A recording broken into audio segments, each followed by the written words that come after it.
2025 has been a big year for WWE, particularly when it comes to its developmental brand NXT, especially when we're talking about acquiring new talents. So far this year, NXT has acquired several names that used to call All Elite Wrestling their home in professional wrestling. Names such as Ricky Saints, Shawn Spears, Mariah May, and others have all gone from being All Elite to being on WWE's developmental brand. In addition, we've seen stars such as Penta, Rey Fenix, Rusev, and Aleister Black all go from AEW straight to WWE's main roster. So the question is, which stars that are currently still All Elite, still on AEW's roster, could be set for a move to WWE's developmental brand in the near future? Today we'll let you know of 5 names that could be set to go from AEW to NXT in this countdown video.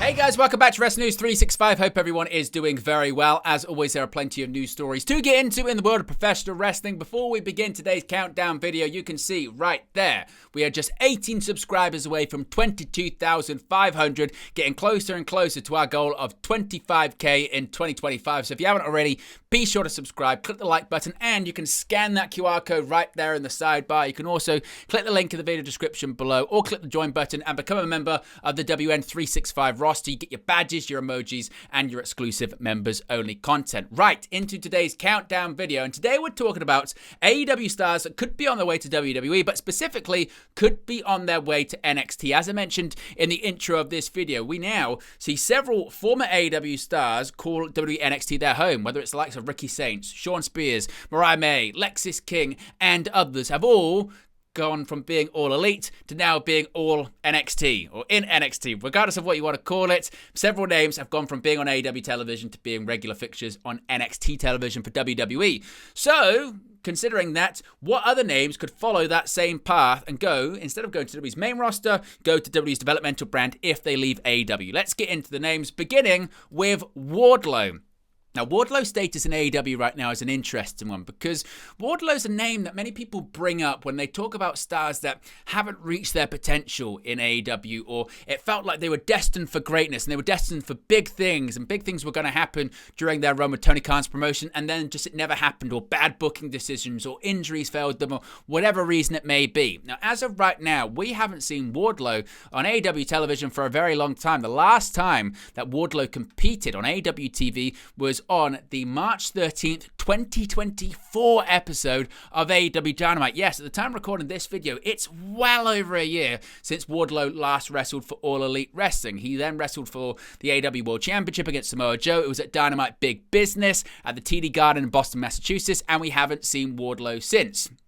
Now, this is quite interesting because in September of 2024, fellow Undisputed Kingdom member Matt Taven revealed that Wardlow went on hiatus. He went on hiatus in April of that year, as I mentioned after that match against Samoa Joe, had suffered a knee injury. Now, during his hiatus, Wardlow was quietly removed from the Undisputed Kingdom, and frankly, a lot of people weren't really even happy that he was in that faction in the first place because it was all about turning on MJF, and he was back to being muscle in the faction. He had done that earlier on in his AEW career, and that wasn't the right thing to do. So people thought, oh, it's just an injury situation. Well, we've actually learned a bit more about that because Wardlow, when he had that knee injury and he was off TV, he then suffered what was believed, according to Sean Ross Sapp of Fightful Select, to be a labrum injury in the spring of 2024. And at some point during his hiatus, he was also involved in a car accident. Now, it was made clear to Fightful the car accident didn't cause the labrum injury, but it made it worse. And then he was later cleared to return to the ring. But it was then reported that Wardlow had landed what was initially described as a very appropriate and special television role earlier on this year. We now know, of course, he's going to be part of the American Gladiators reboot. He's going to be one of the gladiators on that series. And he'd had this meeting with Tony Khan, and all parties agreed it wouldn't serve anyone well just to bring him back and then take him off again for this TV role. Now, according to Sean Ross Sapp of Fightful Select, Wardlow does have a significant amount of time left in his AEW contract. But as we've seen with names recently, that doesn't necessarily mean anything.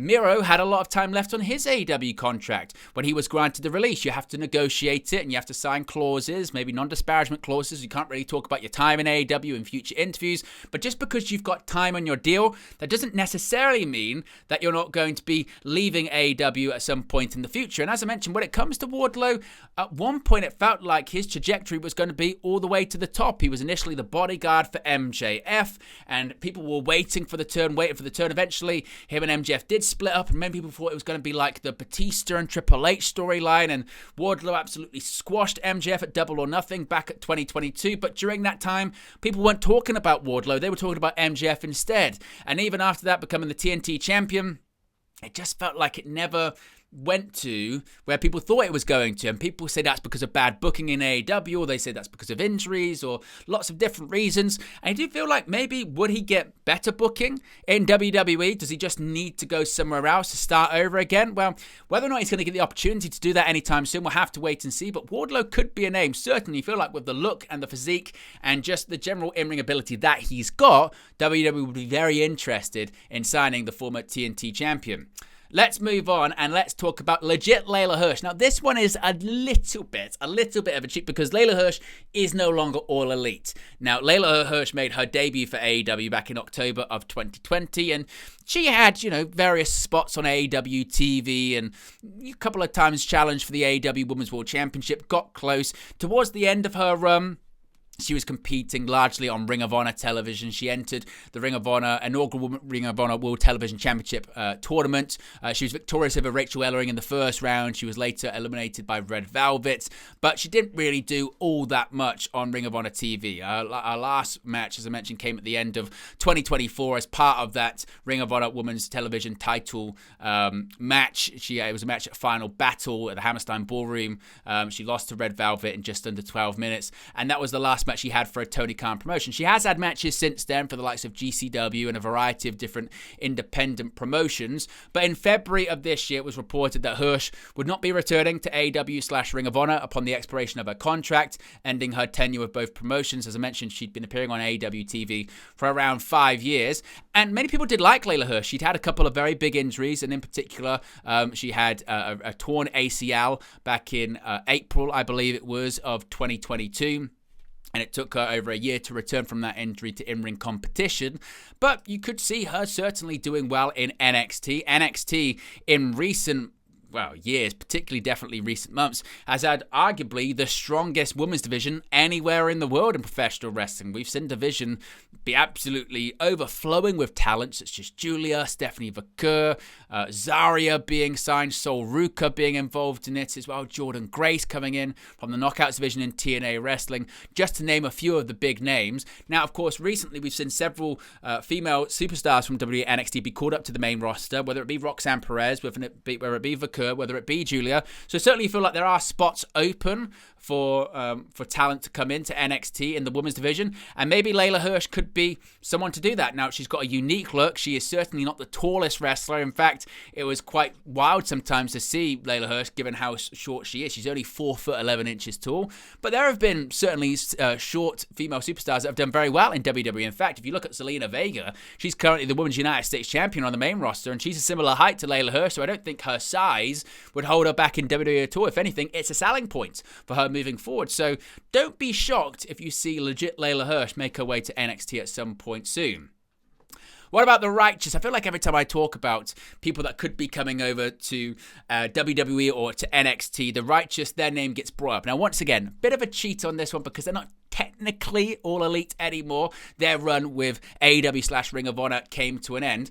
And it's a really interesting one when it comes to the Righteous. Of course, they made their name in Ring of Honor, but then when Ring of Honor shut down before Tony Khan purchased the promotion, Ring of Honor, they had a quick run in Impact Wrestling. They were part of the Honor No More faction involving several stars that came from Ring of Honor like Matt Taven, Mike Bennett, Maria Kanellis, PCO, etc. They're involved in that. But eventually, they returned to Ring of Honor once Tony Khan had purchased the promotion back in 2022. They actually returned to the promotion in 2023 at Supercard of Honor, and they had various different matches on Ring of Honor program. They did transition over to AEW programming, most notably during the time that the Ring of Honor World Tag Team Champions were MJF and Adam Cole, and there was lots of different cryptic vignettes going on about them possibly knowing the identity of the Devil during the Devil storyline, and lots of people really got into their work. They really enjoyed their vignettes. They really enjoyed their entrance music with the clicks. Towards the end of their run in AEW, it looked like they were going to be affiliated with Jake the Snake Roberts, and possibly there was going to be a different kind of faction going on there as well. But we just never really got to see the best of them. Eventually, it was reported just a month or so ago in May of 2025 that Vincent and Dutch had left AEW / Ring of Honor, and they've been linked to WWE several times. If you go back to late December or early December 2022, the Righteous were in Orlando at the WWE Performance Center. A report from Mike Johnson of PW Insider from December of 2022 states that Vincent and Dutch, known as the Righteous in Ring of Honor, were at the Performance Center, and they actually underwent a tryout with WWE. It was noted by PW Insider and Fightful's Sean Ross Sapp that both men were in the crowd during the December 6, 2022 episode of WWE NXT. Casey Navarro, currently with TNA Wrestling, actually appearing on NXT programming as part of the working relationship between WWE and TNA, was also in the crowd for the show. This was at the time where Navarro and Kylie Ray also had tryouts too. Eventually, they never signed with WWE, and they ended up signing with AEW. But there were rumors at the time that Vincent and Dutch could have been involved in the Bray Wyatt faction. When he returned to WWE in 2022, what became the Wyatt Six was rumored for a very long time, and there are lots of rumors that one of them could be playing Uncle Howdy, or they could get involved with Uncle Howdy and Bray Wyatt on WWE TV. Of course, Bray Wyatt has since sadly passed, but that doesn't mean the Righteous couldn't end up either going to the main roster and involving straight away with the Wyatt Six, or possibly having a situation whereby they're just on NXT and they continue to do what their gimmick is, which is the creepy gimmick, the vignettes. You feel like maybe with the higher production value, they may fare better in WWE. And certainly, you feel like they could fit in very well in NXT's tag team division. So certainly one to watch, particularly when you've got a situation where the former NXT tag team champions Fraxium have been called up to the main roster. There's a void currently in the division, and it could be filled by someone like Vincent and Dutch. Now, what about Camille? I feel like whenever we talk about Camille, the AEW run so far, it has been, let's face it, a bit of a bust. And it's quite surprising because when she left the NWA, of course, she had a fantastic run in the NWA. She was the NWA Women's World Champion for a ridiculous length of time, an absolutely ridiculous length of time. As I mentioned, she defended her title against various defenders and contenders. She surpassed over 1 year as champion. Ultimately, as I mentioned, she did lose her championship before she left. NWA, she lost against Kenzie Page at the NWA 75th anniversary show. It ended her reign at 813 days. Eventually, her contract with the NWA expired, and a lot of people thought she would end up going to WWE. There was a bit of a bidding war going on at one point. It was reported that she was close and she was at the Performance Center undergoing a tryout, and eventually it was reported that she had signed with AEW. That was in February of 2024, and then we just didn't see Camille for the longest time. Eventually, she made her debut at Blood and Guts on AEW TV in 2024. She became the sort of henchwoman, the bodyguard, if you will, for Mercedes Moné. But it never really went anywhere, and just as quickly as it started, it finished. In November of last year, on the Thanksgiving Eve Dynamite, Camille was split from Moné after weeks of mistreatment, turning face in the process, but then she was attacked backstage, and we've never seen her since. We haven't seen her since right at the end of last year. Now, there have been reports of possible heat backstage, or maybe frustration that the booking wasn't going the way that maybe people wanted it to, or the pairing between Moné and Camille didn't go the way that people wanted it to. Reportedly, Moné was open to working a program with Camille, but it didn't end up happening, and many people have thought, despite Camille only signing with AEW in 2024, that maybe her run with the company could come to an end soon. And maybe if that is the case, maybe she does make the move to NXT, where you do feel like surely she would have been booked better than this, because she hasn't really been barely booked at all in AEW, has she? And given the quality of the women's division and certainly the spotlight put on the women's division in NXT, you feel like she'd be a perfect fit there if indeed she did go over to WWE's developmental brand. Now, there has been maybe some criticism that despite her being an NWA Women's World Champion for the longest period of time, maybe she's still green and still needs to improve in the ring, and maybe that's why she does need to go to a training facility like the Performance Center and train for an extended period of time. But it doesn't feel like so far it's worked in AEW, so maybe it'll be a good opportunity for her to try it in WWE, specifically on NXT.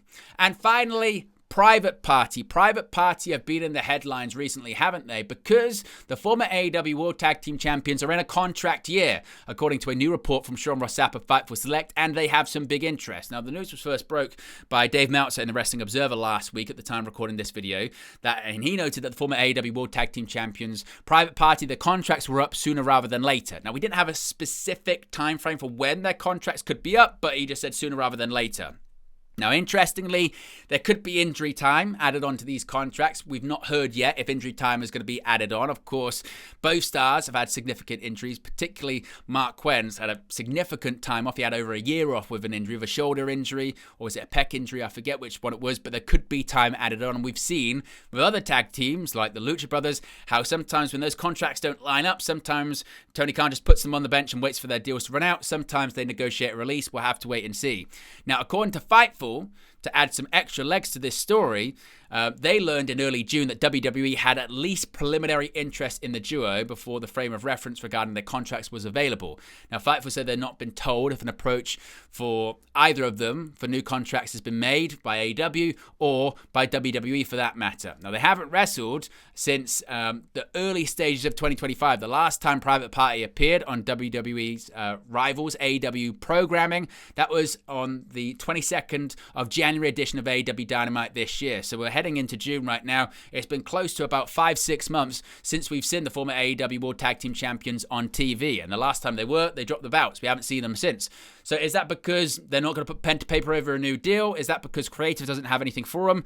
Either way, you feel like this feels like the same as we've heard and seen when talents are on their way out of AEW. AEW puts a belt on them, tries to get them to re-sign. They don't re-sign, and they end up going to WWE. They're still both very, very young. As I mentioned, NXT's tag team division is missing some teams now, considering that Fraxium was called up to the main roster. And given their age and given their still not greenness in terms of in-ring, but maybe promos and characters, they would be perfect for the NXT brand for a couple of years to build up their knowledge of the WWE style, their characters a little bit more. They would fit perfectly, you would think, in WWE. So I wouldn't be shocked if Private Party becomes, I don't know, Public Gathering and ends up in WWE NXT in the future. They just feel like they would fit very well. So there you go, guys. There are 5 names from AEW that could be set to go over to WWE, specifically the NXT brand in the future. What do you think? Which ones are more likely than others? Are some totally not happening? Have I missed anyone? What are your hot takes? What are your opinions? Let me know your thoughts in the comment section below. Be sure to smash a like on the like button. Be sure to subscribe. As you can see right there, we are just 18 subscribers away from 22,500 subs, getting closer to 25k in 2025. So if you haven't already, be sure to subscribe. You can scan the QR code when it appears on the sidebar. Links in the video description below, or you can click the join button and you get you join the WN365 roster. You get your badges, your emojis, and your exclusive members only content. Appreciate everyone for tuning in as always, and I'll speak to you again very, very soon. Hey guys, thank you for watching, listening, streaming, or however you come across this video today. Be sure to click on the video on the right there to watch our next video, or click the bottom there to subscribe, or the bottom right hand corner. Thank you very much, and I'll speak to you again very soon.